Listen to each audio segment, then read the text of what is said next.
Hi, we're in Central Northside with Patrick Miner. Patrick, nice to meet you. Nice to meet you. So tell me, you're a new person not a new person.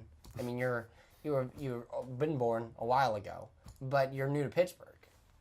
So That's right. Tell me about your move to Pittsburgh. What brought you here? What attracted you to this wonderful little city? Sure. I grew up actually in the North Hills. I went to North Allegheny High School and went away to school and worked in some other cities. Was working for a company called HNTB in Philadelphia, and they decided to open an office in downtown Pittsburgh. So I volunteered enthusiastically. And that was about a year ago. I was lucky enough to crash with my parents initially. And as of November 1st, I've been living right around the corner from here on Resaca Place. Oh, is your office near here? It's downtown. Oh, okay, so it is sort of near here. I mean, like Yeah. it's not. Is the commute bad? The commute's wonderful. Okay, 10 minutes on a bicycle. Oh, so you ride your bike, and do you cross over any rivers? I do, in fact. How many? Or Just one. just one? The That'd be great if Allegheny. you could do all three. But one's enough. Sure. And so how do you get across that river? The Fort Duquesne Bridge, right between the stadiums, has a wonderful pedestrian pathway attached to the side. That's the best way to cross a river. Of all the three Oregon Trail ways to cross a river, I would definitely choose bridge. And you know a lot about bridges because I'm learning. because you're learning That is my job, my day job, learning. at least. or learning about bridges. Bridge engineering. Oh, okay, cool. But I'm new. Right. Into a couple years new. Okay. Into it, So tell me about the bridges in Pittsburgh. A lot of people will say, I'm sure you get this a lot, that Pittsburgh, it's such a bridge town. But at the same time, it's not that simple, right? I mean, Pittsburgh needs to also work on the bridges a lot. Yeah, we have a greater number of bridges, arguably, than any other city in the world. And I think easily the greatest number of oldest and structurally deficient bridges. Yeah.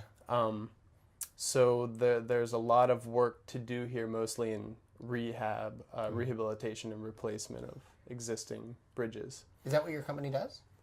Yes. Okay. Everything related to transportation services, we do. Okay. And pretty well known in the bridge world. So. Your company? Yep, HNTB. Okay, cool. So, which have you personally gotten the chance to work on bridges in Pittsburgh, or? Not yet, as far as my day job. Okay. I'm volunteering on the side to study our pedestrian bridge needs in town, but the closest I've gotten so far is about an hour north of here in Wampum, PA. PennDOT's going to replace a bridge there. A pedestrian bridge. Well, it's a state road bridge, Okay. so it's a really interesting project, actually. Well, tell me about that. It is State Route 288 over CSX Railroad. And to replace to replace the bridge would require a significant detour to the public. Yeah. So PennDOT wants to use this project as a demonstration project for what we call accelerated bridge construction, ABC. It's methods of prefabricating bridge elements and also sophisticated construction techniques to reduce the detour time from 6 months or a year to a matter of weeks. That's really cool. Yeah. So, and we're just in the very initial phases, and it's a great experience for me as a young engineer. So. Yeah. Do you have a favorite type of bridge? Structural type, no. But You have a favorite bridge, like a favorite. Well, I like bridges that are multimodal in terms of transportation. That's awesome. Or at least more than just a highway or a vehicular bridge. Yeah. If it carries vehicles and trains and pedestrians and all of the above, I think that's great. Yeah. So. Or a bridge that could carry planes, that would be cool. That would be really cool. It would be cool, but it would probably be not the best. I don't see any reason why they would make. I mean, if we needed an airport right in the middle of Pittsburgh Well, over the river. I think such bridges exist where there are Really? highways or railways next to airport runways. Yeah. But an example of a bridge that would not be a multimodal bridge, is only a highway bridge, is the Veterans Bridge over Allegheny River. Right. That may be my least favorite bridge in town. I like the Smithfield Bridge a lot. Right. That's a might beautiful be bridge. one of my favorite bridges Yeah. in town. I think so. it's got like that weird structure that's like very special. Yeah, and they it's- call it a lenticular truss. Yeah, the lenticular truss is like the best. That's the best. I like that one the best. If I had The to choose. hot metal bridge is pretty cool. That's a cool bridge. Yeah, So making all these connections, all these bridges, but in conversation. But let's also talk about your new experience with this neighborhood. So you Sure. grew up not so far away. I mean, you grew up in Pittsburgh area, in Pittsburgh, North Hills. To the north. So and now you're here. So what's the difference between here so far and where you grew up?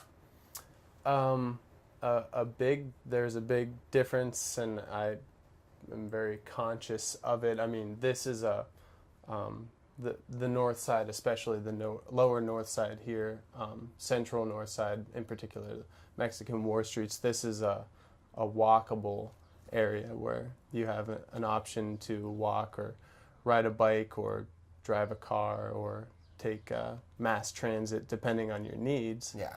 And I never much thought about it when I was growing up, but the McCandless Township is automobile dependent. Yeah. Necessarily. Yeah.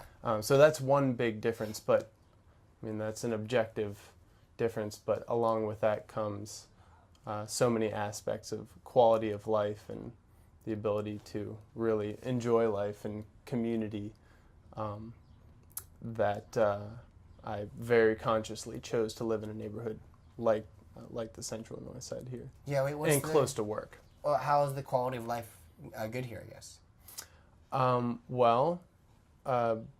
Just by virtue of the fact that it's a walkable neighborhood right. goes a long way. Yeah. And I can walk to the Monterey Pub and Buena Vista Cafe and dozens of other places around here. The architecture is beautiful. Mm-hmm. There's a diversity in every sense of the word.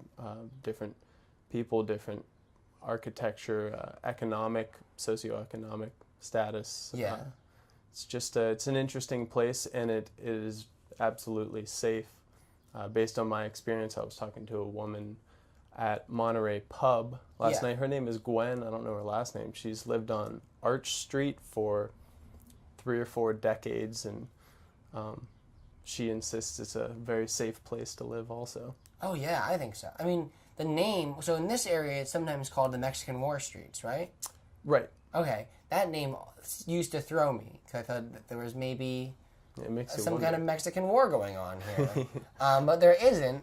There are streets, but there's no Mexican war, and I think it was made to commemorate the Mexican-American War or something. It was made around that time. 1840s. 1840s, yeah. So this is an old town. It's a very old town. Oh, yeah. Yeah. And do you have a favorite part? Is the favorite part just the walkability, or? It's really the whole package, the community, the being close to work.